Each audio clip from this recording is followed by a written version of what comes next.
elle est en place. C'est la poudre. Tiens, on a découpé une femme en morceaux rue de la bienséance à 2 pas du chat. Tiens, on a découpé une I am a feminist.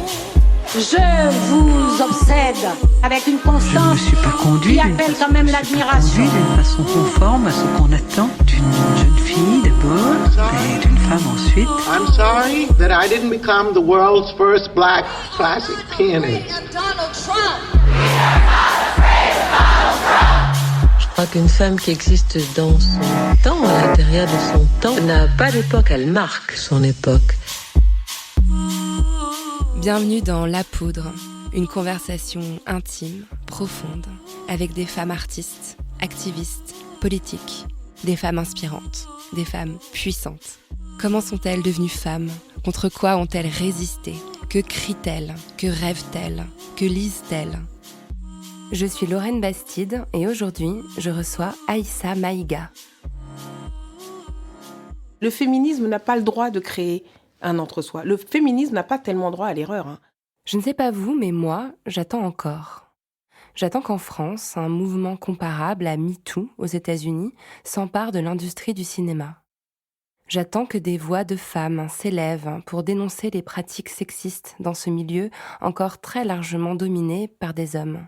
Même si les lignes bougent, avec par exemple l'appel 50-50 pour 2020, qui réclame la parité et une plus grande diversité dans les professions du cinéma, tout reste encore à faire. Les actrices françaises en particulier semblent hésiter à s'emparer d'un terme qui risquerait peut-être de leur fermer des portes. Je parle du doux, du puissant mot de féminisme. Dans ce contexte, la voix d'Aïssa Maïga est essentielle. Dans le recueil qu'elle a dirigé, Noir n'est pas mon métier, cette actrice à la brillante carrière a rassemblé les témoignages de 16 comédiennes noires qui racontent le racisme et le sexisme qu'elles subissent toutes au quotidien dans leur carrière. Je suis honorée qu'elle ait choisi de venir dans La Poudre pour partager avec vous, dans le détail, le parcours et les vécus qui l'ont décidé à jeter ce pavé dans la mare du cinéma français. Avec Aïssa Maïga, nous avons parlé de mort, de sororité et d'affiches de ciné.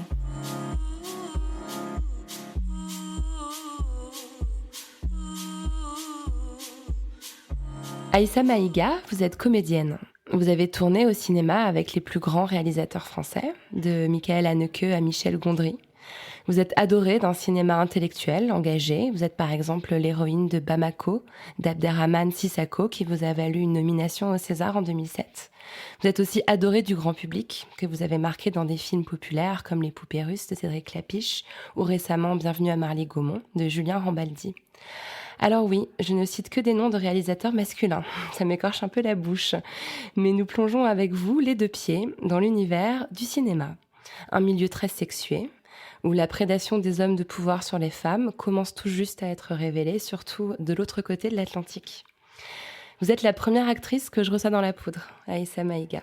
Et je suis fière que vous soyez là parce que vous portez un message important. Je me suis souvent demandé pourquoi j'étais parmi les seules actrices noires à travailler dans ce pays pourtant métissé qu'est la France. Cette phrase, vous l'écrivez en introduction d'un recueil que vous avez dirigé, intitulé « Noir n'est pas mon métier », publié au Seuil, et dans lequel 16 actrices, dont vous, racontent le racisme systémique dans le monde du cinéma, du théâtre et de la télévision. Pour préparer cette émission, j'ai regardé beaucoup d'interviews de vous. Vous avez toujours été engagée, vous avez toujours été politique et consciente. Mais j'ai l'impression qu'avec ce livre, votre parole s'élève plus fort encore. La semaine dernière sur France Inter, je vous ai entendu dire « C'est un livre féministe ». J'ai jubilé. Je sais à quel point c'est difficile dans votre milieu d'employer un mot aussi radical que le mot féministe. Alors ma première question, c'est est-ce que vous avez décidé de l'ouvrir super grand ? Ah oui. Et puis avec l'idée d'une maturation, voire d'une maturité, d'un long chemin parcouru, des discussions échangées avec beaucoup de gens. Donc c'est à la fois un cri du cœur et en même temps c'est quelque chose de très pensé. Est-ce que ça vous aide, l'air du temps, les prises de parole féministes ? Il y a beaucoup de femmes qui montent au créneau, il y a une sorte d'assurance. Est-ce que c'est quelque chose qui vous a donné aussi le courage d'accoucher de ce projet? J'ai été très admirative des femmes qui ont pris la parole en révélant qu'elles avaient été victimes d'abus, de violences sexuelles. J'ai été admirative parce que c'est quelque chose qui est toujours très difficile à avouer, que ce soit dans un cercle familial, intime, amical. Et quand c'est fait sur la place publique, c'est une exposition de soi, je pense que ça doit être extrêmement difficile. Donc voilà, j'étais assise chez moi, j'écoutais la radio, je regardais la télé, je lisais les journaux et je regardais toutes ces femmes prendre leur courage à deux mains. Et j'ai constaté aussi à quel point ça avait libéré des femmes en dehors de la sphère du cinéma hollywoodien.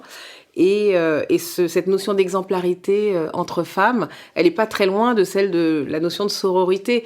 En fait, on se fait la courte échelle, on s'aide mutuellement et puis on s'inspire les unes les autres. Et forcément, comme tout le monde, j'ai été inspirée et imprégnée.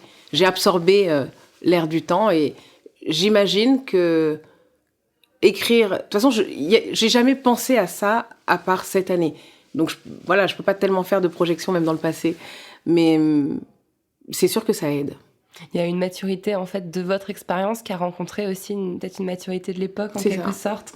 Et puis, je suis heureuse de vivre cette époque-là, parce que moi, j'ai grandi à une époque où le mot féminisme, c'était un gros mot.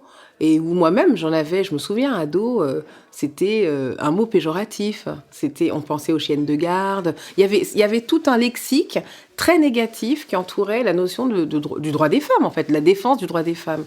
Donc, je suis heureuse d'avoir, d'une part, pu déconstruire ces schémas-là au fil des années, d'avoir pu me réapproprier tout ce champ, et d'être aujourd'hui en mesure de faire résonner mes mots avec ceux de l'époque et juste d'être témoin de ça, je considère que c'est une chance énorme.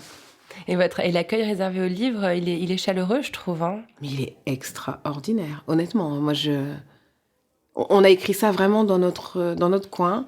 Avec la première à qui j'en ai parlé, c'est Charlotte Rothman. Je dirais qu'on est presque 17 à avoir écrit ce livre. Elle a fait un boulot d'éditrice exceptionnel, de recueil des témoignages oraux pour celles qui n'ont pas voulu passer par l'étape écrite, et puis d'accompagnement pour celles qui se sont saisies du texte à l'écrit. Et je pense que sans elle, sans Charlotte Rothman, ce bouquin, d'abord, je ne l'aurais pas fait. Je me serais jamais risquée à aller voir un éditeur comme ça, un peu au hasard. Je l'ai fait avec elle parce que c'est une femme dont je respecte l'engagement depuis toujours, la constance, l'intégrité à toute épreuve. Et puis, elle a une bienveillance totale. Donc, je savais aussi que mes camarades allaient être en confiance avec elle. D'abord, comme on l'a écrit vraiment dans notre coin, on est quand même 16 co-auteurs, on voulait pas diluer la nouvelle, annoncer les choses. Donc on était avec notre petit secret, quoi. C'était notre bébé à toutes les 16, à toutes les 17. Et on a écrit vraiment dans le secret. Moi, j'en ai parlé à très peu de gens. Je brûlais d'envie de partager cette nouvelle avec tout mon entourage. Et je me suis bien gardée de le faire. Et pendant tous ces mois, entre l'écriture et puis la sortie du livre, il s'est passé 3 mois à peu près, ça a été très vite. Je suis passée par plein d'étapes où je me suis dit parfois, Bon, vous écrivez ça, mais tout le monde s'en fout. Hein. Il faut s'attendre à ce qu'il y ait 3 bouquins vendus et hop, au placard, on passe à autre chose. Je me suis dit aussi, un peu comme toutes les filles, à un moment m'a traversé l'idée que ça allait nous porter préjudice, parce que à la fin de la journée, ce qu'on veut, c'est ouvrir le champ, offrir plus de possibilités, et sûrement pas que les portes se referment. Mais bon, la peur n'était pas du tout un motif pour reculer. Et puis par ailleurs, je pensais qu'on allait être... En fait, il y a un truc qui m'a vraiment étonnée. C'est que, moi, j'avais le nez dans le guidon. Au bout d'un moment, les textes, je les voyais plus trop. J'arrivais pas à me figurer ce que ça pouvait produire comme effet en première lecture, comme ça. Et en fait, je pense que j'ai sous-estimé l'impact Bien sûr. Émotionnel que ça allait créer. Ces textes. Ouais. C'est une vraie claque de les lire. Vraiment. c'est écrit avec une force, une sincérité aussi, un courage de la part de toutes vos co-autrices qui est vraiment, vraiment marquant. Mais on va y revenir en longuement tout à l'heure. Je voudrais d'abord qu'on fasse ce qu'on fait dans La Poudre, c'est-à-dire redérouler un peu le parcours pour essayer de comprendre comment vous êtes devenue cette femme qui porte aujourd'hui cette parole importante.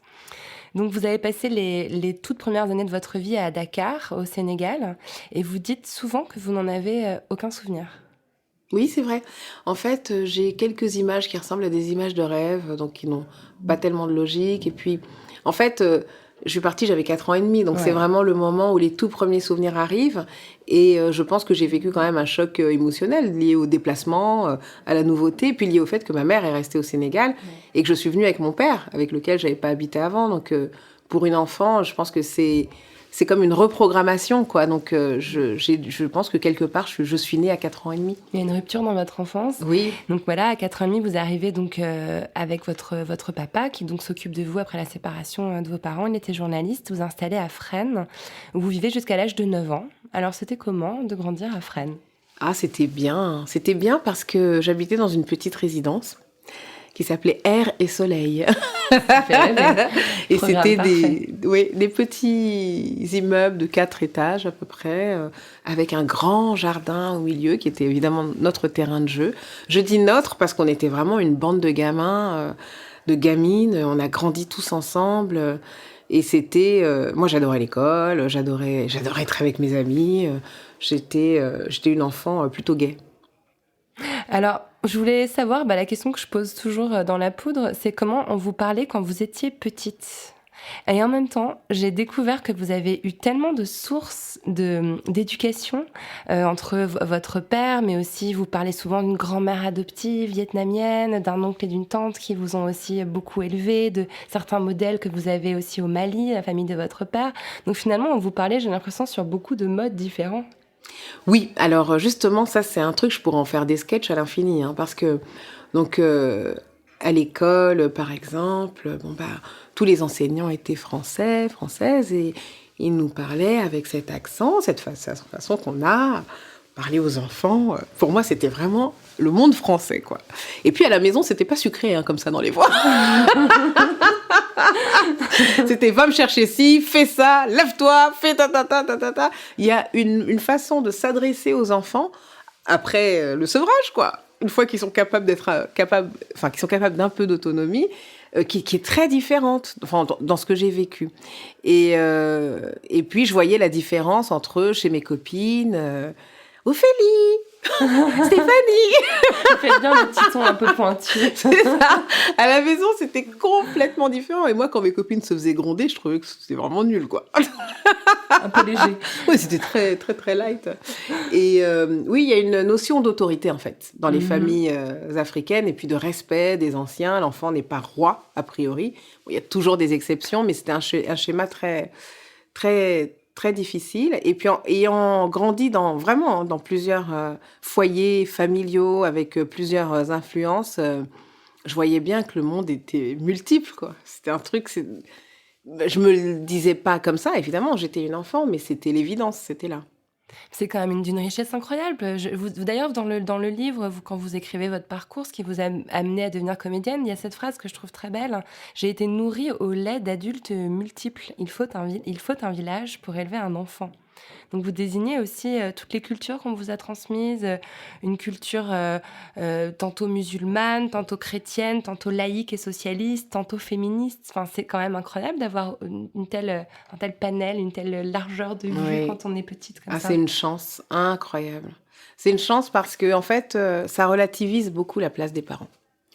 La notion de toute puissance des parents est mise à mal du fait que les inspirations et la vérité se balade sous plein de formes différentes, et du coup ça permet aussi de développer l'idée qu'on a le choix de devenir qui on veut, de se construire soi-même et de choisir comme ça dans les inspirations. Alors après, moi, ça s'est fait aussi parce que mon père est mort et qu'il a fallu que d'autres prennent le relais. Donc, je veux pas non plus le romancer et en faire uniquement cette chose un petit peu utopiste. Ouais. C'était l'évidence, le métissage, la pluralité des points de vue, etc. Et en même temps, j'ai été accompagnée par ça dans des moments de déchirement et puis de deuil et de choses comme ça. Donc, tout s'est mélangé. Enfin, c'était ma vie, quoi, tout simplement. Oui, je voulais vous en parler. À l'âge de 8 ans, donc votre père, qui était un grand journaliste politique, meurt en mission pendant un reportage au Burkina Faso. Tout porte à penser qu'il a été assassiné dans l'exercice de ses fonctions. Et vous vous dites, depuis cet épisode de votre vie, donc à 8 ans, être habité par l'idée de la mort, sans cesse. Oui. En fait, j'ai découvert un jour, j'avais une vingtaine d'années, et j'ai une copine avec qui je discutais, et je découvre qu'elle ne pense jamais à la mort. Et elle découvre que j'y pense tout le temps. Mais moi, je pensais être normale, évidemment, comme tout le monde. Donc pour moi, c'était la condition humaine que de penser d'être habité par ça. Et ça a été une vraie leçon parce que j'ai compris que c'était uniquement le traumatisme qui avait créé ce point de vue chez moi et que c'était pas naturel. Mais ceci étant dit, je sais pas, mais c'est comme beaucoup d'enfants. On se demande ce que vont devenir nos parents. Et moi, j'étais très habitée par l'idée que mon père allait vivre 100 ans. Donc, j'avais peur de le perdre. Peut-être parce qu'il partait souvent en mission, il y avait l'absence, je ne sais pas. Mais en tout cas, la notion de perte, elle était là. Mais elle se traduisait par le désir qu'il soit immortel, quoi, tout simplement. Et en fait, ça m'a vraiment... Je pense que ça a conditionné toute la perception que j'ai eue et de moi-même et du monde par la suite. Parce que j'ai toujours eu la sensation que ça pouvait s'arrêter comme ça, dans la seconde, de façon totalement arbitraire. Et du coup, ça m'a toujours donné une sorte d'élan, un truc d'urgence que j'essaye de calmer aujourd'hui. J'essaye de reprogrammer le logiciel un petit peu par endroits. Et d'urgence de me dire, bon, c'est maintenant, il faut kiffer. Faut aimer, faut donner, remplir du sens qu'on a choisi notre existence, parce que d'abord c'est trop court, même quand on vit très longtemps, c'est vraiment court en fait, une existence. Ça passe super vite. Plus on grandit, plus on vieillit, plus le temps nous file entre les doigts, plus la notion de comment je vais occuper mon temps, comment je vais occuper mes journées, quels sont les gens avec lesquels j'ai envie d'évoluer, comment c'est tous ces choix là où je mets mon énergie vitale en fait. C'est ça. Et ça, je le dois aussi. C'est un cadeau de la vie d'avoir cette perception-là. Et je le dois à la perte de mon papa. Donc et j'ai mon fils cadet, qui a maintenant 15 ans, donc il était plus petit à l'époque. Il me demandait, maman, ton papa, il te manque? Je dis, oui, évidemment. Mais tu aurais aimé qu'il vive plus longtemps? Oui, évidemment. Mais en fait, s'il avait vécu plus longtemps, toute ta vie aurait été différente. Donc moi, je ne serais pas là. Ah oui. Donc tu aurais préféré qu'il vive et ne pas nous avoir, ou ça, ce qui s'est passé, qu'il meure et nous avoir. Et ça, il m'a confrontée à la question, au fait que moi, je ne peux pas m'imaginer vivre sans mes enfants. C'est pas possible. Par contre, vivre sans mon père, même si c'est dingue, c'est surréaliste, c'est ma vie, elle est comme ça. Et je la chéris. C'est ce que je lui ai dit. Et puis il y a une autre séparation. Vous parlez du fait des départs réguliers de votre père qui vous donnait cette angoisse peut-être de la séparation ou de la perte, mais votre maman aussi était absente de votre éducation dans votre enfance. Alors il y a beaucoup de figures maternelles de substitution, je crois, dans votre entourage, mais je me demandais si ça avait été une souffrance aussi de ne pas avoir... C'était un manque. Une souffrance, ouais, sans doute, mais c'était surtout un manque en fait. C'était... Et puis il y avait le manque. Mon père, je l'avais connu, donc... il y avait vraiment, c'est une autre sorte de manque, quoi. Je le connaissais, c'est lui qui manquait. Ma mère, je ne la connaissais pas, et il y avait le mystère. C'était plus ça, c'était l'inconnu qui me... J'avais une photo avec son nom écrit de l'écriture. Je l'ai toujours, cette photo, évidemment, un portrait d'elle, d'époque, si j'ose dire, avec l'écriture de mon père, l'écriture manuscrite, ce qui comptait beaucoup pour moi quand il est mort, puisque je le voyais tout le temps écrire.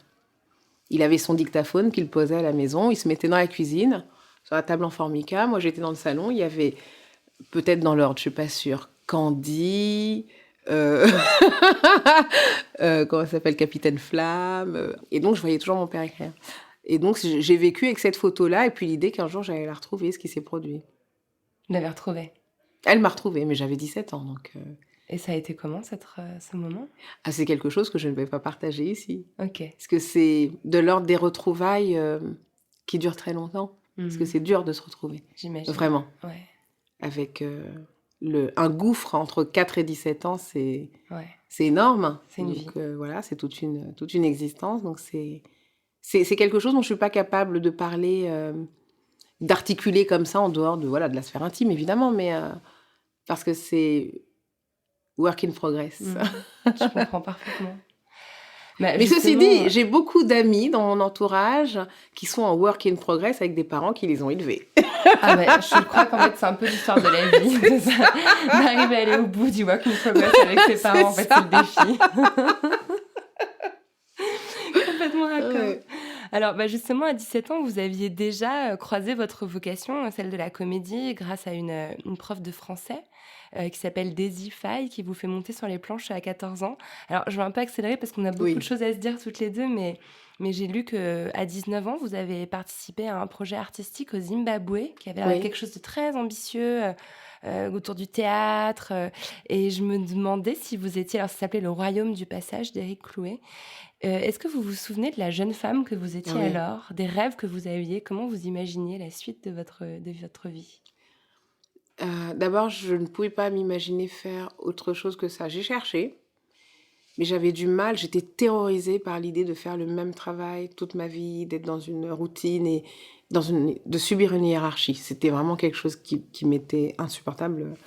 Voilà. Et puis, il y a eu l'opportunité de ce film, et je me souviens très bien que ce film a représenté la synthèse de tout ce que je voulais réunir dans le champ professionnel.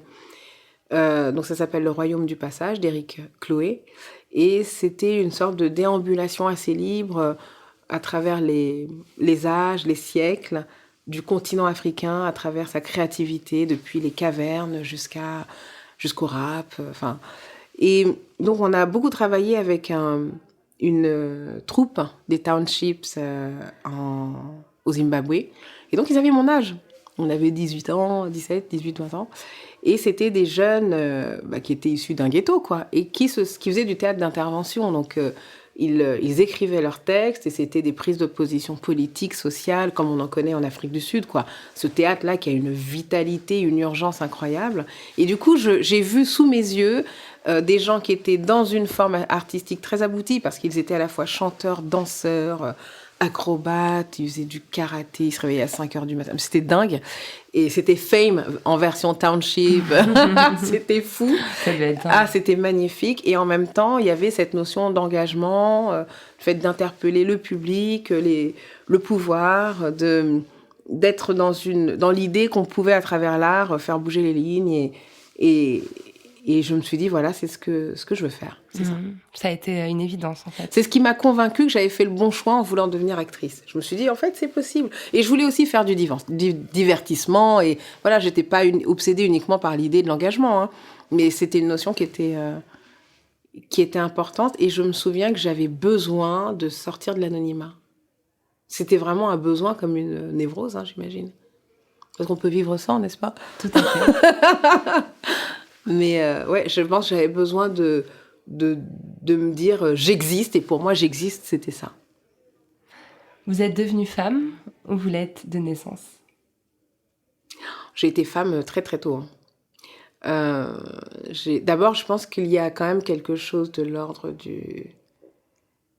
quelque chose qui se transmet dans l'éducation à l'africaine, qui est une part de mon éducation, où tu es... on sait que, voilà, les petits garçons sont moins amenés à faire certaines tâches à la maison, etc. Donc, l'idée qu'on est une femme et qu'être une femme, c'est ça, elle arrive très, très tôt, quoi. Et puis, par ailleurs... femme, non, je sais pas. C'est très dur de répondre à cette question. Cette question, ouais. Ouais. Femme, je sais pas, mais en tout cas, j'ai été projetée dans une maturité très tôt, parce que comme à 9 ans, j'avais plus ni père ni mère, je connaissais pas ma mère, en tout cas... je savais, parce que quelqu'un a eu le courage de me le dire, que pour moi, ça allait pas être facile, et j'allais devoir avoir de la force, tout ça. Donc, je sais qu'au collège, par exemple, j'avais plus de maturité que mes camarades. Et puis, ça s'est rééquilibré après. tant mieux. Bah, vous êtes quand même devenue maman très tôt aussi, à l'âge Ouais. de 21 ans. Ouais. Je crois qu'à l'époque, donc votre carrière de comédienne était en train de commencer et on vous a formellement déconseillé Ah oui, d'avoir un enfant. oui. Mais déconseillé d'une façon extrêmement appuyée. Je pense que je subissais à la fois le fait d'être très jeune. En plus, je le faisais encore plus jeune que les 21 ans que j'avais. Et donc voilà, il y avait un surplomb des aînés. Et puis, l'idée quand même très pernicieuse, hein, que bah, si tu veux être actrice, en fait, comment dire? Faut pas être mère, en fait. Il y avait quand même ce truc-là très présent. Et j'ai vu beaucoup d'amis renoncer à la maternité pendant un temps, le regretter parfois aussi, plus tard. Parce qu'on a l'impression qu'on va passer à côté. Enfin, c'est la condition féminine dans toute sa splendeur, quoi. C'est-à-dire qu'en fait, tu ne disposes pas vraiment de ton corps.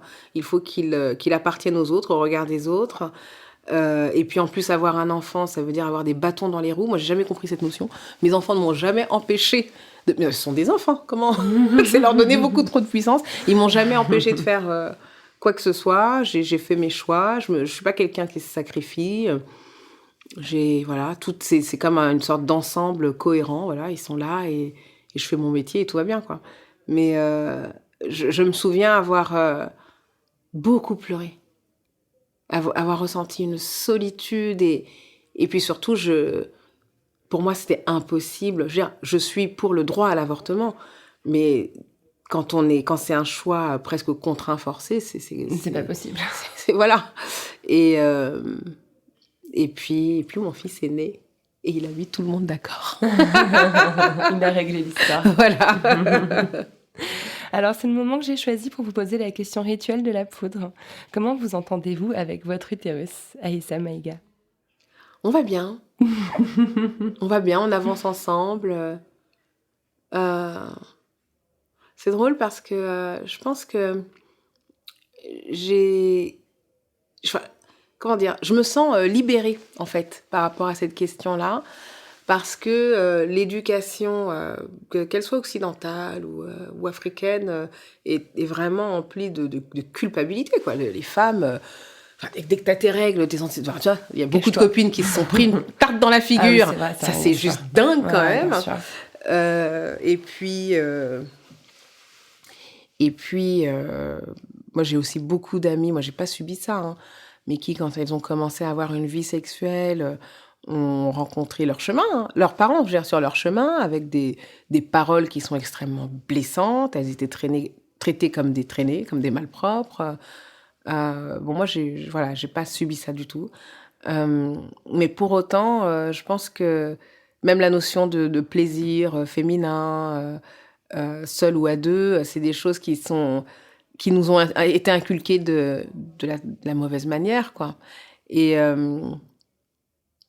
Et puis voilà, moi j'ai fait mon petit chemin avec tout ça, et aussi parce que je pense être très bien accompagnée dans ma vie de femme, d'épouse et de mère. Ouais, j'ai de la chance. Chouette. Mais d'ailleurs, c'est marrant, hein, parce que j'ai quasiment pas connu de mec machiste. Vraiment. Je veux dire, je pense que j'ai baigné dans un truc où les femmes étaient tellement respectées, dans toutes les familles là que je vous décris. Mon père, il n'était pas du tout, j'ai pas du tout le souvenir d'un macho. Mais votre père, il a élevé une petite fille toute seule, en même temps, c'est un bon remède. À pas Il n'avait pas devenir, été tout seul, il s'est remis très oui, vite avec quelqu'un. Mais en tout cas, il a fait le choix d'aller chercher sa fille. Bon, c'est sûr que c'est pas... Ouais. Tous les pères ne font pas ça. Bien sûr. Et voilà, non, en fait, je pense que j'ai reçu un bel héritage de ce côté-là, même si tout le contexte sociologique fait que quand même, c'est pas facile, en fait, d'être une femme et de rester libre, d'appartenir à aucun carcan, qu'il soit religieux, culturel, familial, social, etc. Et moi, j'admire... je suis très heureuse parce que les petites jeunes que je vois aujourd'hui, j'en vois beaucoup. Et quelles que soient... Alors là, c'est toutes origines, tout milieu, toutes religions confondues. Elles sont outillées, en fait. Elles ont une belle vision du féminisme. Mieux que vous l'étiez à l'époque, à mais leur âge. beaucoup plus. Ouais. Ouais. Et je les vois évoluer. Et même la façon dont elles évoluent dans leur corps, les habits qu'elles choisissent, on sent qu'il y a un truc qui se libère, quoi, qui est plus juste. Alors, je vais faire une petite séquence accélérée, hein, comme on Oui. fait au cinéma, pour parler de votre carrière, parce qu'évidemment, les gens qui pensaient qu'en ayant un enfant si jeune, votre carrière serait brisée, se trompaient. Votre premier long métrage date de 96. C'est un film de Denis Amar, Sarah Cabot. Et ensuite, tout s'enchaîne très naturellement. Vous tournez avec Anneke et avec Juliette Binoche en 2000, puis à nouveau en 2005. Vous jouez dans des séries télévisées qui ont beaucoup de succès. En 2004, vous décrochez un second rôle très remarqué dans Les Poupées russes de Clapiche. Puis en 2006, dans Je vais bien, ne t'en fais pas de Philippe Lieuret. Puis, votre premier rôle, c'est en 2008. Dans Le temps de la kermesse. Le temps de la kermesse est terminé, aux côtés de Stéphane Guillon. Alors, on arrive un peu au livre. Moi, je vais poser cette question. Ce premier grand rôle, j'ai l'impression qu'il rentre tout à fait dans ce que vous dénoncez dans ce livre. C'est un rôle de femme africaine qui tombe amoureuse d'un homme blanc qui propose de l'arracher de sa condition, de sa pauvreté. Vous parlez avec un accent, vous parlez même pas correctement français dans ce film. En fait, c'est un rôle écrit pour une femme noire, même pour une femme africaine, pas pour une femme tout court. Et est-ce que c'est un petit peu ça que vous dénoncez dans ce livre ? Alors, je vais juste dire que c'est pas mon premier rôle. Et ça compte beaucoup parce que du coup,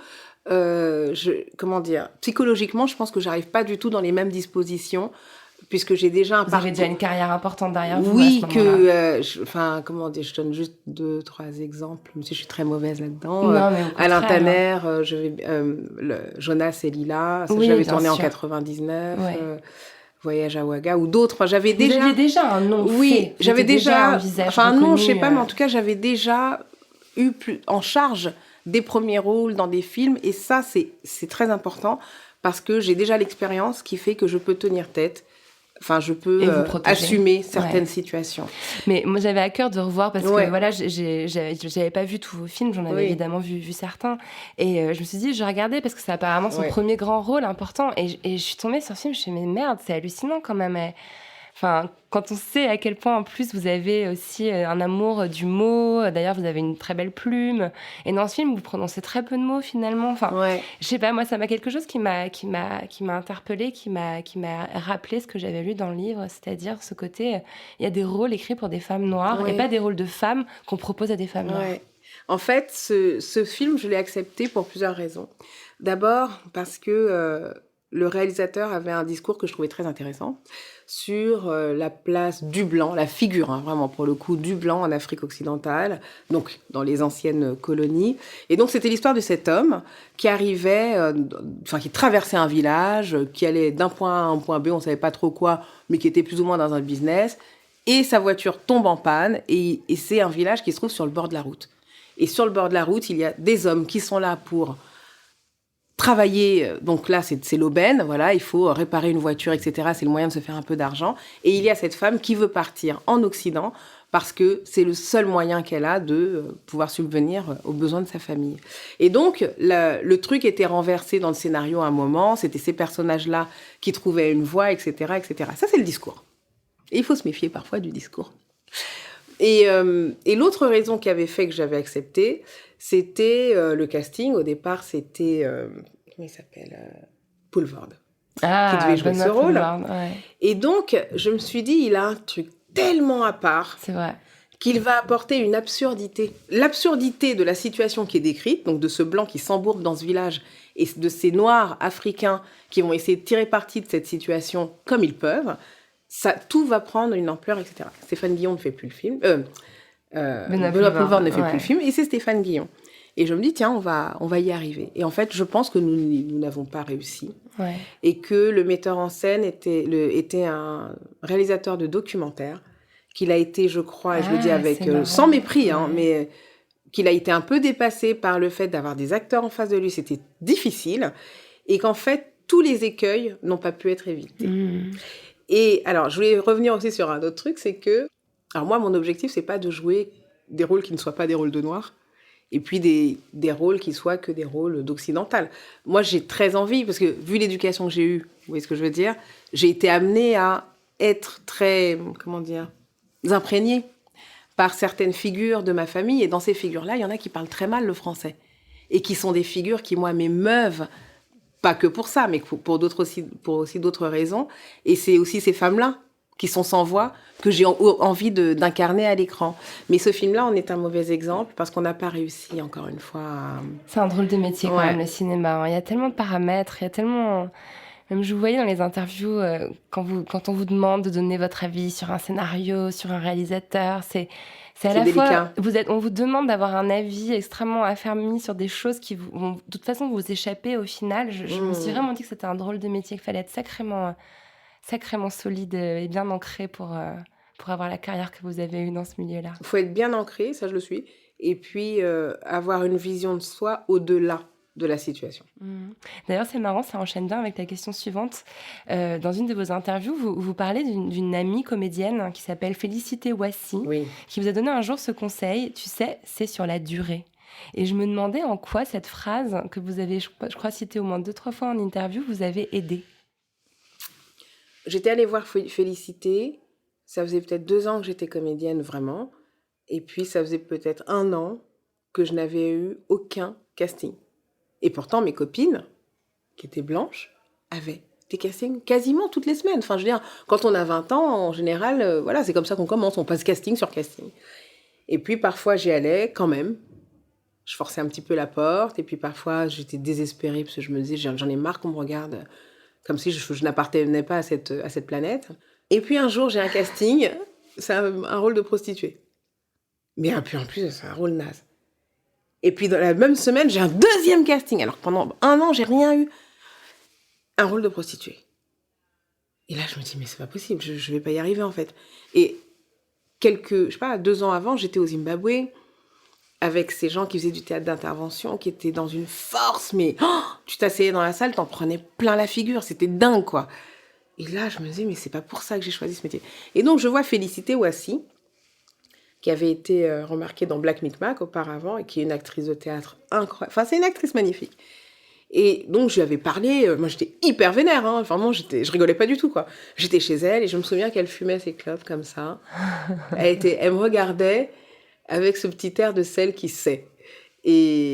Mais sans mépris, hein, je veux dire, elle écoutait vraiment ce que j'avais à lui dire. Et je dis, voilà, moi si c'est comme ça, je vais arrêter, parce que c'est pas pour ça que j'ai choisi ce métier, et c'est humiliant, et pourquoi ils pensent que les Noirs, c'est que des putes, et pourquoi, moi, dans ma famille, il n'y a pas de putes, et enfin bon, je sais plus exactement comment je lui ai dit ça, mais je n'en pouvais plus. Je me sentais insultée. Et puis elle m'a regardée, elle fumait comme ça. Elle m'a dit, Aïssa, c'est sur la durée. Elle n'a rien dit d'autre. Et en fait, ça a forcé mon humilité. Parce que j'ai compris tout ce qu'il y avait dans leur champ, dans ce qu'elle ne disait pas, dans ce qu'elle avait dû subir. C'est-à-dire que moi, en fait, ce que je lui racontais, c'était de l'ordre pas du non-événement. Si, quasiment, c'était quasiment rien. On a 10 ans d'écart, donc elle avait 10 ans d'expérience en plus que moi. Et je me suis dit, mais en fait, retrousse tes manches. Et vas-y, quoi. Arrête de te plaindre. J'ai l'impression qu'il y a une vraie sororité entre les actrices que vous avez rassemblées dans ce livre. D'ailleurs, j'aimerais bien les citer chacune. Merci. Parce que chacun de ces textes est vraiment, vraiment puissant et vraiment courageux. Donc, il y a Nadège Bosson-Diagne, Mata Gabin, Maïmouna Gay, Aïe Aïdara, Rachel Kahn, Sarah Martins, Marie-Philomène Ga, Sabine Pacora, Firmin Richard, Sonia Roland, Magagia Silberfeld, Shirley Soignon, Assa Silla, Karidja Touré et France Zobda. Aïe Aïdara raconte une anecdote à un moment où un groupe d'actrices noires françaises s'était organisé pour postuler Aïe Aïdara. Merci. Donc, elle raconte une anecdote à un moment où un groupe d'actrices noires françaises s'est organisé pour postuler en groupe à des rôles qui n'étaient pas pensés pour des actrices noires. En fait, ce livre, est-ce qu'il couvait depuis quelque temps ? En fait, je pense qu'on ne savait pas qu'on savait que ça pouvait passer par là. Je pense que c'est quelque chose qu'on a dû dire comme des blagues, des boutades. Ah, maintenant, il faudrait qu'on écrive un recueil avec toutes nos histoires parce que c'est pas possible. Mais c'était un peu absurde. J'ai le souvenir d'avoir dit ça avec Nadège Bosson-Diagne il y a plus de 15 ans. Et puis... en fait, quand je leur ai proposé, alors ça s'est fait de façon très simple, hein, c'est SMS pour les numéros que j'avais, je suis allée sur Instagram faire des messages privés à celles que je suivais, qui me suivaient, etc. Et c'était un message très court. Voilà, j'ai proposé aux éditions du Seuil un recueil qui regrouperait nos témoignages de femmes noires actrices dans le cinéma français.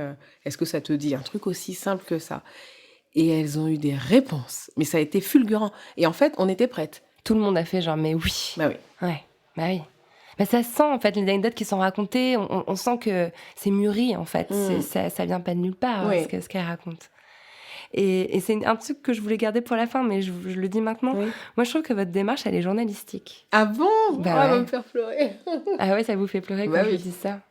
Bah oui, c'est un métier qui est important pour vous, c'est celui de votre papa, et puis vous vous exprimez dans les médias souvent sur le respect que vous avez pour le métier de journaliste, et je trouve que, enfin, vous n'avez pas écrit un roman sur le cinéma, vous n'avez pas juste témoigné de votre propre point de vue, vous avez rassemblé des témoignages pour énoncer une vérité, et c'est avec une force que personne ne peut nier, parce qu'il y en a 16 et que ça se recoupe. Pour moi, c'est un travail de journaliste vraiment brillant que vous avez fait. Vous êtes en train de pleurer. Merci. Et vraiment, je reviens sur la collaboration avec Charlotte Rothman parce que, en fait, il fallait vraiment... Bon, moi, je ne suis pas journaliste, elle l'est. Et il fallait vraiment le regard de quelqu'un qui est habitué aussi à cette dynamique-là, à ce travail très particulier qui est celui d'avoir un point de vue, de recueillir une parole, de vérifier quand même un peu ses sources au passage. Bien sûr, bah oui. D'être dans une intégrité et d'être capable d'agencer, c'est pas de l'agencement, mais de structurer les choses pour qu'elles soient le plus audibles possible. Et ça, je l'ai fait aux côtés d'une personne qui a partagé ça avec moi. Elle a travaillé jour et nuit. Et c'est aussi à ses côtés que j'ai beaucoup, beaucoup appris. Ça a été mon école. Alors, je pense qu'il est important de revenir sur l'anecdote que vous racontez, vous, dans le livre. Vous parlez d'une comédie romantique dans laquelle vous partagez l'affiche avec un grand acteur français. Voilà, c'est une comédie romantique. Effectivement, je l'ai revue. Vous partagez, vous êtes autant à l'écran l'un que l'autre. C'est vraiment votre histoire d'amour, la difficulté de s'engager. Enfin, voilà, les comédies romantiques qui sont explorées à longueur d'année au cinéma, partout dans le monde entier. Et La Déconvenue. Donc vous étiez fière de jouer ce rôle. Et La Déconvenue apparaît au moment où l'affiche est publiée. Je vais peut-être vous laisser raconter la chute de l'histoire. Oui, en fait, c'était pas très longtemps après Les Poupées Russes. J'avais joué dans un film aussi de Claude Berry qui s'appelle L'un reste l'autre part, où j'avais un rôle important aux côtés d'acteurs et d'actrices très connus, Nathalie Baye, Charlotte Gainsbourg, etc. Et puis... les choses commençaient à s'ouvrir. Il y avait eu quand même toute une période de débat, quoi, avec des mots nouveaux, les minorités visibles, la représentativité dans les médias, etc. Et donc, on en parlait. C'était plus juste, nous, dans notre coin, à nous dire, mais voilà, on a un problème, comment on va faire? Et puis, voilà. Ce réalisateur me choisit, Raphaël... J'ai trouvé le film. On va le balancer. C'est L'âge d'homme avec Romain Duris. J'ai fait mes recherches. Je me suis dit, j'ai trouvé le film que c'est. Sauf que moi, je veux nommer personne. Donc ça n'engage que vous. C'est moi qui l'ai nommé. Et donc, le réalisateur me choisit. C'était pas facile, je pense, pour lui d'imposer ce choix. Et parce qu'il y avait une actrice très connue en face qui était tout à fait prête à incarner ce rôle et qui était plus connue, quoi. Et donc, le film se passe et ça se passe vraiment très, très bien. C'est un super tournage, superbe ambiance. Le film est chouette. Oui, et puis c'était assez générationnel. On avait tous le même âge. C'est un film sur les trentenaires. Et voilà. Et puis, l'affiche arrive mais en fait, je ne sais pas si je m'attendais à être dessus pour être... En fait, ce qui m'intéresse dans cette anecdote, c'est aussi d'observer comme j'étais à l'époque, de regarder vraiment avec beaucoup d'honnêteté, sans me donner le beau rôle, comment je réagissais, quelles étaient les choses de la norme que j'avais intégrées, intériorisées. Et en fait, je pense qu'à ce moment-là, je l'aurais vécu comme une chance extraordinaire d'être sur l'affiche, alors que ça aurait été complètement normal. Et le fait de ne pas être dessus, alors ça m'a blessée. Et en même temps, pour moi, c'était une étape sur un chemin qui était très long déjà. Ça faisait au moins 10 ans que j'étais comédienne. Et vraiment, quoi. Et je me suis dit, là, déjà, tu as eu le rôle. La prochaine fois, tu auras l'affiche. Et du coup, je ne me suis pas battue. Honnêtement, je ne me suis pas battue. C'était un truc un peu gênant. Comme dans une famille, quand il y a un non-dit.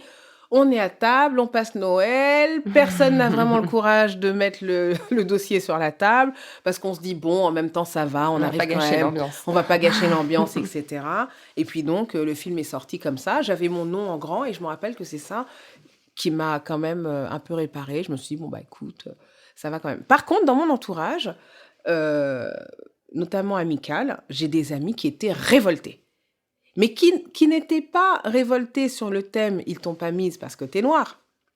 C'était juste, ils auraient dû te mettre sur l'affiche. Pour eux, c'était net. Il n'y avait même pas de débat sur la représentation, la visibilité, l'effacement, il y a vos deux l'assignation. Voilà. Il y a vos deux noms. Il n'y a que sa photo. Et il y a que ça. Il y a vraiment Et un en fait, truc ouais. qui est absurde. On est là, mais merde, c'est quand même hallucinant, un truc aussi énorme. Voilà. Quoi. C'est hallucinant, sauf que moi, il y a 10 presque ans le avant... vide pour vous à côté de C'est lui, ça. sur les Mais ça se trouve, ils ont fiches, fait des c'est essais dingue. avec moi. Hein. C'est Peut-être, parce que les graphistes font toujours des essais à différentes propositions.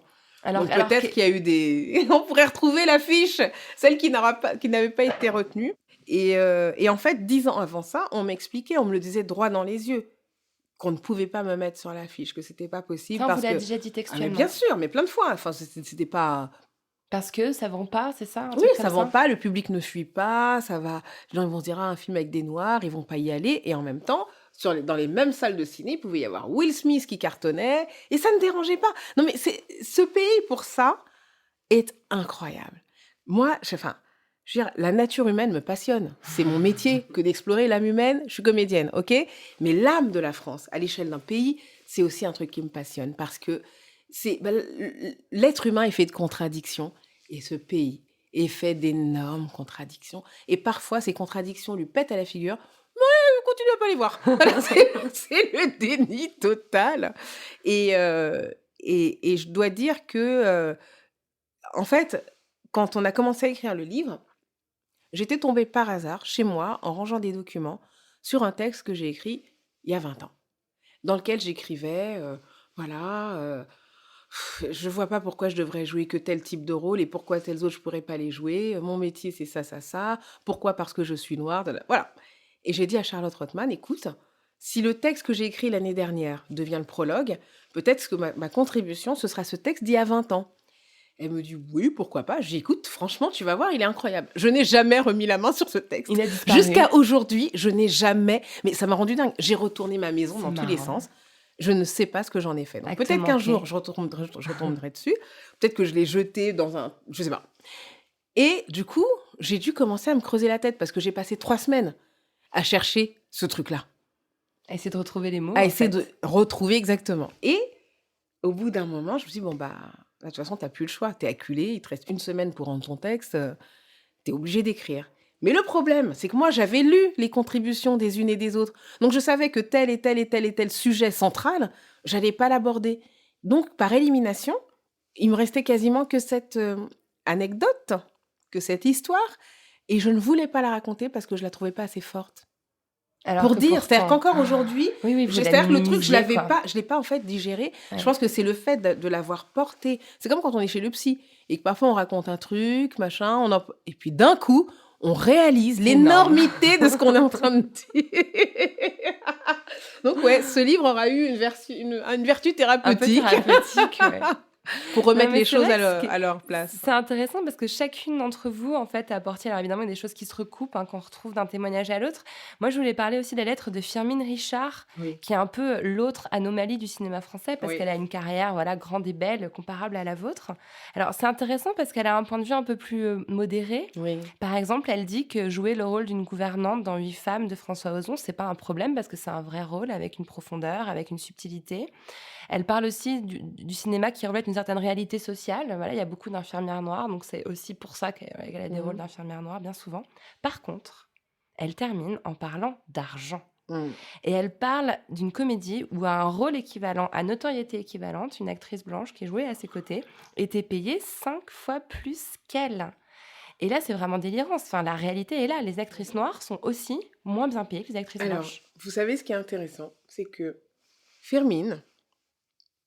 Elle a observé ça et elle a pu l'observer à un moment où il y avait des choses qui étaient comparables. C'est-à-dire 2 salaires dans le même film, avec 2 actrices qui avaient eu autant de succès les années auparavant, etc. Et surtout, elle est tombée sur une actrice qui lui a dit combien elle était payée. Alors, comme on est dans un pays où l'argent est super tabou, puis moi-même, en général, je ne pose pas la question, voilà. Finalement, moi, je ne saurais pas... En fait, si on me demande où je me situe en termes de salaire à niveau égal par rapport à d'autres comédiennes, je suis incapable de le dire. Et en fait, le voile qu'elle lève, il est vachement important parce que, d'abord, juste, c'est pas normal, d'accord? C'est totalement injuste. Et je pense que ça nous force toutes et tous, et je ne parle pas que des actrices noires. Entre les hommes et les femmes Les hommes et les femmes. C'est le nerf de la guerre. Exactement. On ne connaît pas la différence en réalité. Exactement. Et en réalité, je pense que ce croisement qu'on a voulu faire entre la thématique raciale et la thématique raciste et sexiste, elle est intéressante aussi du point de vue de l'argent. Parce qu'elle raconte forcément la nature du regard qui est posé sur nous autres qui ne sommes pas ressemblants Tout à fait. à la norme. Tout à fait. Et elle rend hommage d'ailleurs dans son texte à Viola Davis, Oui. qui est une grande actrice américaine, qui a remporté un Oscar pour Oui. son rôle incroyable dans Fences.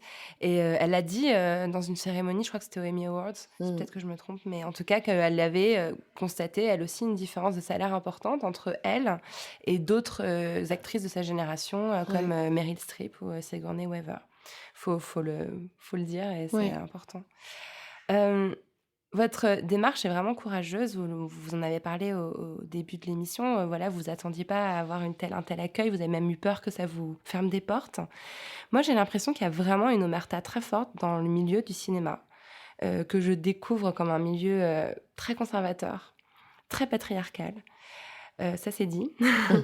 Et puis, j'ai l'impression qu'il y a quelque chose qui entoure aussi l'actrice. C'est-à-dire une espèce de précaution un peu distante, un aura de mystère, comme si l'actrice, elle devait jamais prendre la parole, elle devait toujours rester fumer une cigarette, les yeux mi-clos, dans un soupir, à parler par...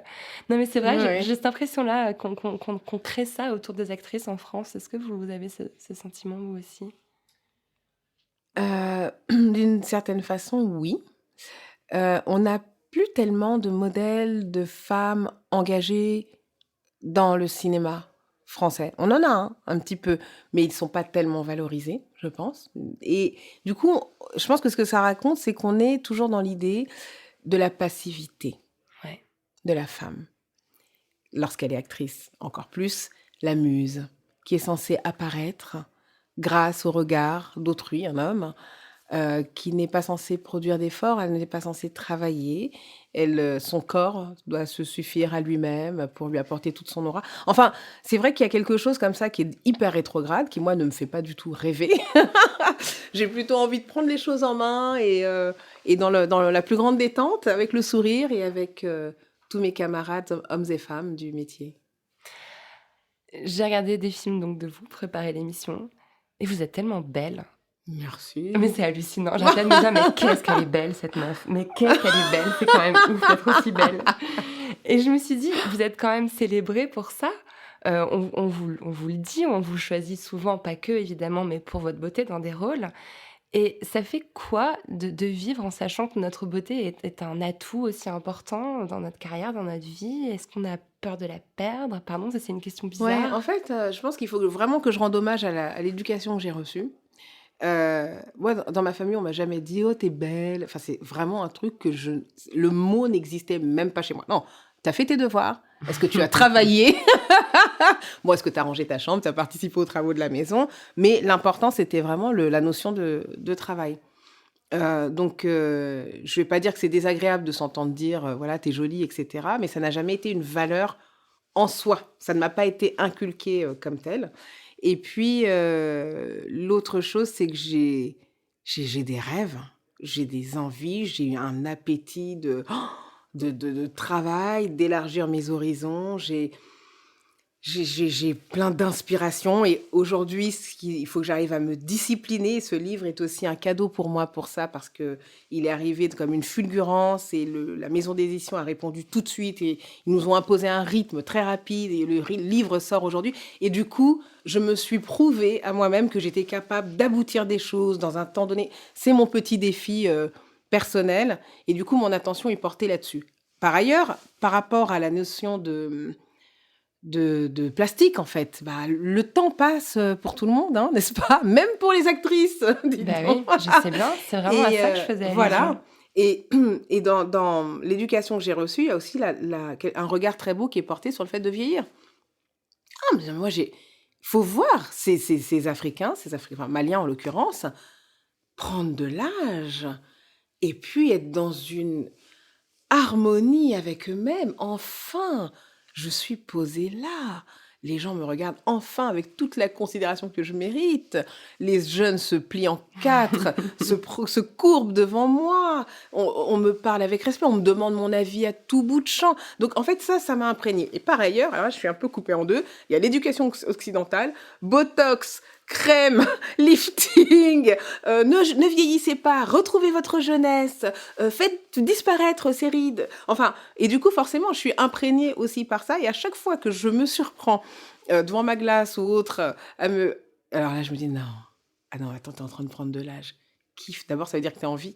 Donc, cadeau, ok. Et en plus, tu vas pouvoir développer d'autres pans de ta personnalité. Et j'ai toujours rêvé d'avoir la quarantaine, depuis que je suis jeune. Parce que quand j'étais ado, j'ai vu ma tante célébrer ses 40 ans.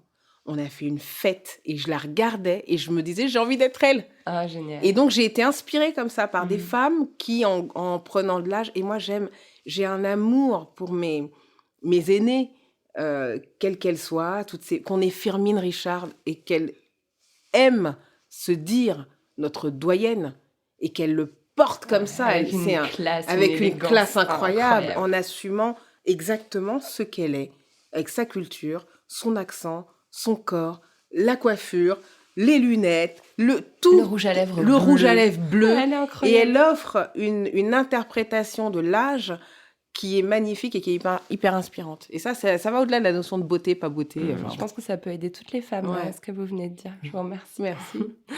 Alors, je disais en ouverture d'émission, vous avez toujours milité, vous avez quand même toujours été très consciente et vous n'avez jamais eu peur de vous engager.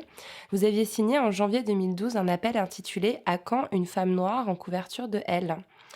encadrée d'actrices, mais aussi de militantes comme Rokhaya Diallo ou de journalistes comme Audrey Pulvar. C'était il y a donc 6 ans. Je me suis amusée, en préparant l'interview, à aller jeter un coup d'œil aux dernières couvertures de Elle. Vous savez combien de femmes noires en couverture de Elle en 2017 ? Pendant l'année 2017. Ah, je dirais soit 0, soit 1. 0. Ah oui, ça c'est... 0. La dernière, c'est Ina Moja en novembre 2016, mais elle était en couverture avec Adèle Exarchopoulos et Monica Bellucci. Et avant, c'est Beyoncé, genre quasiment un an avant. Voilà. Les Américaines qui ont le droit d'être noires, en fait, en France. C'est ça. Mais c'est un endroit où on entend aussi, on ne peut pas mettre une femme noire en couverture, ça va faire baisser les ventes. Enfin, pour y avoir travaillé, je sais que c'est un discours qui est récurrent, comme sur la fiche de cinéma, ce qu'on vous disait. Et ça rejoint aussi un autre aspect qui est évoqué dans le recueil, notamment par Maïmouna Gay, qui en parle vraiment très bien, l'exotisation des femmes noires. Elle parle de la volonté irrépressible qu'ont les journalistes de qualifier mon corps d'envoûtant, avec des jambes longues comme des lianes, la souplesse d'une gazelle. Sa lettre est vraiment très forte, hein. Elle dit « Mon corps n'est pas un terrain d'expédition ». Est-ce que c'est quelque chose aussi qui vous semble important dans ce combat Ça me semble important parce que c'est... D'abord, d'une part, c'est vrai. C'est-à-dire que... Et c'est vrai, et pas uniquement pour les femmes noires, c'est vrai pour les femmes arabes, avec d'autres ressorts. C'est vrai pour les femmes asiatiques, avec encore un autre vernis d'exotisme. Et puis, au-delà des particularismes, ça me paraît important d'apporter cette contribution dans les paroles féministes aujourd'hui. J'étais dans une assemblée la dernière fois de femmes pour l'égalité homme-femme dans le monde du cinéma, etc. Il n'y avait que des blanches. Donc évidemment, je leur ai dit, et en plus je le dis franchement sans agressivité, enfin voilà, moi je suis pas en guerre contre les gens, j'estime juste qu'il faut dire les choses, c'est comme dans la famille, hein, c'est partout en fait. et en fait, je pense qu'il y a une vraie maturité parce que les gens l'ont reconnu en disant c'est vrai. Mais je pense qu'on est tellement pas habitué à avoir des réflexes d'ouverture, de diversité, de croisement des thématiques qu'on recrée des entre-soi. Et le féminisme n'a pas le droit de créer un entre-soi. Le féminisme n'a pas tellement droit à l'erreur. Hein. Je veux dire, on a des siècles et des siècles et des siècles d'oppression, d'effacement, de relégation, d'empêchement. Et aujourd'hui, on a une opportunité incroyable d'ouvrir le champ, d'être entendu, d'avoir les leviers en main pour faire bouger les choses. Il ne faut pas que ce soit une machine à exclure. Il faut au contraire être capable, et je le dis, moi je ne donne pas la leçon, je m'inclus dedans, il faut être capable de dépasser certaines frontières, certains clivages, pour concevoir le fait qu'une femme qui n'a pas la même vision du féminisme a quand même droit de citer dans les paroles féministes. Wow, vachement important. Merci pour ça aussi. Est-ce que vous avez accès à votre chambre à vous ? Oui. C'est vrai ? Oui. Oui, j'y ai accès parce que j'ai fait un long travail thérapeutique en plusieurs étapes, que j'ai pu explorer et puis faire la différence entre ce qui m'appartient vraiment, ce qui est vraiment, vraiment, vraiment moi, et puis ce qui est de l'ordre du conditionnement, du réflexe, conditionné, quoi. Et puis, j'ai un métier incroyable qui repose beaucoup sur l'imaginaire. Et le cerveau humain est assez simple, on peut lui faire croire n'importe quoi. Et je peux, si je le décide, m'allonger dans ma chambre aujourd'hui et aller visiter des pans de mon enfance. Et j'ai fait une chose la dernière fois. C'est franchement... En fait, j'écris un documentaire donc, sur mon père. Et du coup, c'est très curieux parce que parfois, ça convoque vraiment, pas seulement sa mémoire, mais sa présence. Et c'est... Bon, moi, je ne suis pas croyante, je ne suis pas mystique non plus, mais il y a un endroit de moi, je suis pleine de contradictions comme beaucoup de gens, comme tous les gens bien, n'est-ce pas ? Et donc, je vis aussi avec la présence des défunts, etc., tout en me disant que ce sont des illusions positives. Ça n'existe pas, mais ça me fait du bien. Et la dernière fois, je suis repartie, j'ai passé un moment avec mon père en repartant dans l'enfance. Et j'ai vécu ce moment dans des sensations. La sensation de tenir sa main. Mais en fait, on peut faire ça. On peut faire exister des choses qui n'existent pas. Et en fait, je suis partie comme dans un voyage. Ça n'a pas duré très longtemps, j'imagine 10 minutes, un quart d'heure. Et ça m'a réparé. Ça a réparé l'absence. Ça m'a fait du bien. Et je me suis dit, tiens, aujourd'hui, tu es capable de développer tes propres outils thérapeutiques, émotionnels, à partir de ton métier et ton travail. Mais ça, je pense que n'importe qui peut le faire, en fait. C'est un travail quand même, je pense. Pour arriver à aller chercher ça. Oui, c'est une gymnastique. Et puis, il faut accepter, il faut lâcher prise. Mais c'était... Ouais. Donc, oui, j'ai ma chambre à moi. Je peux y aller quand je veux. Elle est folle. Non, pas du tout. C'est vraiment, vraiment pas du tout ce que je suis en train de me dire, justement. Non, je me dis que ce travail de documentaire, ça doit être quelque chose aussi qui doit beaucoup vous remuer. Et puis, le fait d'écrire, de se mettre à un autre endroit du film, ça doit être important pour vous ? Oui, en fait, l'écriture est cet endroit dans lequel je suis dans ma chambre, là, pour le coup, parce que j'aime les mots, j'aime le choix des mots, j'aime la langue comme... En fait, c'est pas à vous que je vais le dire, mais dès lors qu'on commence à pétrir la langue, ça devient vraiment une matière, c'est presque comme une matière physique, concrète. C'est une drôle de sensation, quoi. C'est une expérience physique. Et ouais. Et du coup, j'y vais pas tout le temps dans l'écriture. C'est toujours un truc un peu compliqué où je vais faire 1000 trucs avant. Je suis toujours très, très occupée quand il faut écrire. Puis à un moment, je m'installe et ça sort. Ça et je n'ai pas besoin d'être dans une réflexion rationnelle. Ça sort, ça s'organise. Et puis après, je peux retravailler ça. Et j'ai la sensation, quand je fais vraiment, d'être au plus proche de l'expression de mon être, quoi. Mmh. Ça évoque quoi pour vous, la poudre ? La poudre, c'est la matière explosive. Ça évoque le contrôle sur cette matière. Ça évoque une forme de puissance. Ça évoque aussi le feu d'artifice, les lumières explosives, les gerbes, les géométries dans le ciel. Et puis quand j'entends la poudre, moi je pense à vous. Merci beaucoup Aïssa Maïga. Merci à Aïssa Maïga d'être venue faire parler la poudre avec moi. La Poudre est une émission produite par Nouvelles Écoutes. Elle est réalisée par Aurore Meyer-Mailleux, avec à la programmation, la préparation et la prise de son Zisla Tortello et au mixage Laurie Galigani. Le générique est extrait de la chanson L'appétit de Bonnie Banane, produite par Gauthier Visiose. Si vous aimez l'émission, le mieux est de nous le dire avec des étoiles, 5 de préférence, sur iTunes. Vous pouvez aussi suivre et faire parler La Poudre sur les réseaux sociaux, La Poudre TV sur Instagram, La Poudre NE sur Twitter et La Poudre Podcast sur Facebook. Si vous aimez les femmes, les livres et surtout les livres écrits par des femmes, rendez-vous sur notre site La Poudre Lit, où nous recommandons toutes les 2 semaines des ouvrages pour aller plus loin après l'écoute des épisodes de La Poudre. Pour ne louper aucun épisode, pensez à vous abonner à notre fabuleuse newsletter. Il suffit de vous rendre sur le site nouvellesécoutes.fr et de cliquer sur La Poudre. L'occasion de découvrir toutes les autres émissions que nous produisons. À très vite et continuez de faire parler La Poudre. Cet épisode a été enregistré dans une chambre de l'hôtel Grand Amour, que je remercie pour leur soutien inconditionnel depuis la première saison de La Poudre. Le décor est génial, entièrement chiné. Ma chambre préférée, c'est la 604, celle qui est sous les toits, avec un portrait de Vivienne Westwood, flamboyante et nue, sous l'objectif de Jürgen Teller. Si vous réservez une chambre à l'hôtel Grand Amour, rue de la Fidélité à Paris, avec le code La Poudre, vous bénéficierez d'une réduction de 10% sur le prix de votre chambre. Ne nous remerciez pas.